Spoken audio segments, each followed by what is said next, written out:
Section 7.1, Inverse Variation. In this section, we'll be looking at inverse variation, which is a new way of modeling in mathematics. But before we do that, I do want to review an older technique that you learned in Algebra 1. Now, you may not know by this name, but any model where it's y equals a number times x is called direct variation, and it's of course a linear model. Now, the idea is that as x increases, y also increases, or more accurately, grows away from zero. It goes away from the x-axis. Now, the k in this equation, what you may think of as the slope, is called the constant of variation, and it may be any number that's not zero. So clearly, if we have positive k's, we're going to grow in a positive way away from zero, and if we talk about negative k's, we're going to grow in a negative way below zero. So when we say y increases, it's really about becoming farther and farther away from the x-axis. Now, when we talk about direct variation, it is specifically y equals a number times x, because we're talking just about how these two variables relate to each other, so it does contain the origin. Now, what we're going to be looking at here in Algebra 2 is the idea of inverse variation. Now, in this case, the model is instead of saying y equals a number times x, now it's going to be some number here divided by x. Okay, and again, this k is that non-zero constant.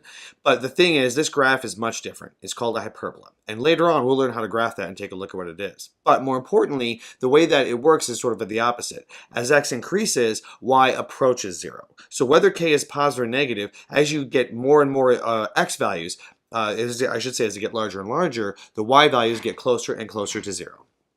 Now, more importantly, this does not contain the origin. In fact, there's no part of the graph that ever touches where x or y equals zero.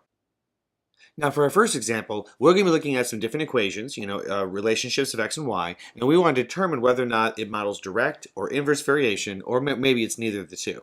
Now remember, if we're going to identify it being direct variation, that means we have to understand that y is equal to some number times x. So it might be making the best sense to just solve for y.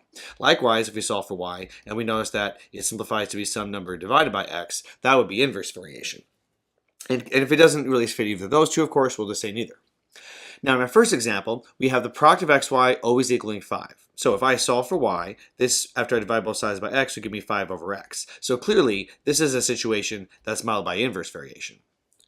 Now, in part B, we already are solved for y. So y equals simply x minus 4. Now, while it may sort of feel like it may be direct variation, remember, direct variation always contains the origin and is only talking about how y is equal to a multiple of x. So because we have this negative 4 here, this does not count. So technically, this is going to be neither. Even though it is linear, it must pass through the origin. Now, in our last example, the only thing I need to do to solve for y is multiply both sides by 2.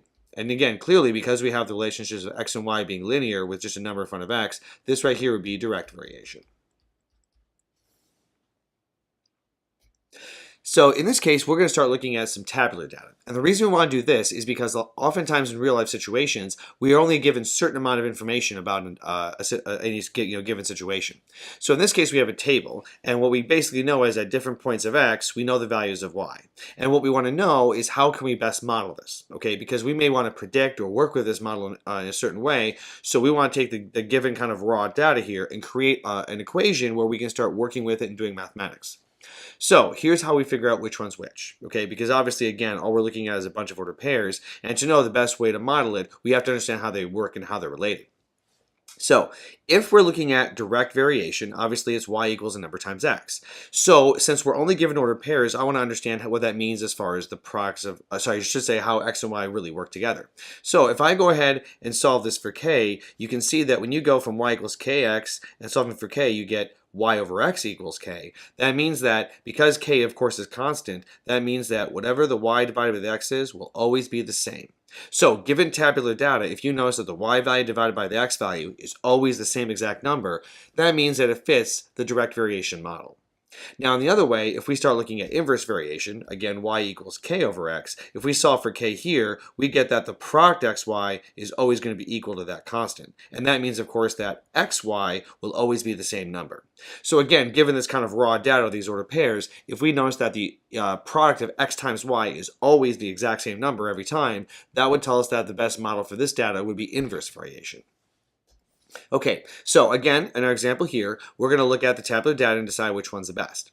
Okay, so first off, I'm just going to see what the ratio y divided by x is. Okay, so if I go ahead and check for y's over x, this is basically me determining is direct variation going to be a good model for this data.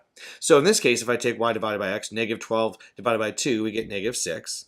Negative 6 divided by 4 is going to be negative 3 halves. Negative 4 divided by 6 will be negative 2 thirds, and negative 3 divided by 8 will simply be negative 3 eighths.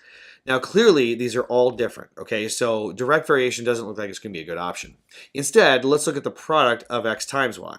Okay, and if again the product of x and y always work out to be the same number, this would then be a better candidate for inverse variation as the model.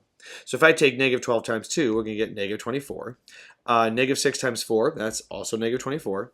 So is negative 4 times 6 and negative 3 times 8. So looking at all of these ordered pairs, it looks like that the ratio y over x is all different, but the product of x times y is always the same. And so because of that, the model I would use for this right here would be y equals some number divided by x. Okay, so now that we know when we have each kind of model and when each one should be applied, now let's actually practice writing them. So let's give ourselves a situation that we have two variables that we know vary inversely. Okay, so we know that inverse variation is going to be the one we want to go with. So y equals some constant divided by x is going to be our main model. Now, what we have to do, of course, is create the equation for this specific scenario where the y value is 4 when x is 3. And once we come up with that model, then we can use it to calculate the value of y when x is 10. Okay, so first off, we have to use the given information, okay, this extra ordered pair to solve for what the k ought to be. So again, they told us the y should be 4 when we put in 3 for x. So that tells us when we solve for it that this k is going to be 12.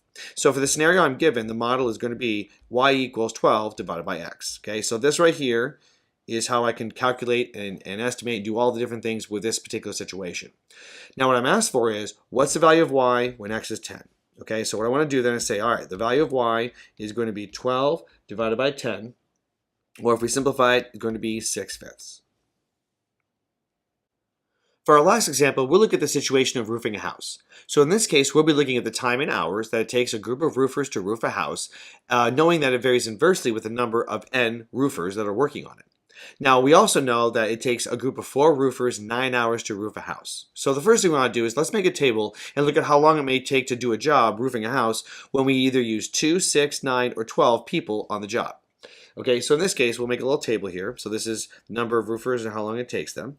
So in this case, we'll have 2, 6, 9, and 12. Now, to begin, I need to find a way to calculate how long this is going to be. Now, because I know that how long it takes to work it, it varies inversely with how many roofers there are, that means that I can go ahead and say that the time it takes is going to vary inversely with how many roofers. So I'm going to use the inverse variation model. Now, because I know that it takes 4 roofers 9 hours to work with it, that means I can take 9 and set that equal to k over 4. So that tells me that in this case, my k is 36. So that means the model I'm going to work with here is going to be 36 divided by n. So that means now that I have the model for this scenario about roofing, I can actually calculate the length of time it should take these amount of roofers to do the job. So if I send 2 roofers to do the job, it should take 36 divided by 2, or 18 hours. If I send 6 roofers, it'll take 36 divided by 6, or 6 hours. If I send 9 roofers, that should take 4 hours. And if I send 12 roofers, that should only take 3 hours. So now that I know how many workers it'll take to do the job in these various amounts of time, I might have a better understanding of how many people I want to hire based on how fast I may need the job done. But more importantly, because we know it varies inversely, we want to be able to understand what happens to the time it takes to roof as the number of roofers increases. Now clearly, as we look at it, as the number of roofers increases, the amount of time it takes to do it decreases. Okay? And that, of course, is probably one of the main ideas that we ever look at with inverse variation. As one variable increases, the other approaches 0.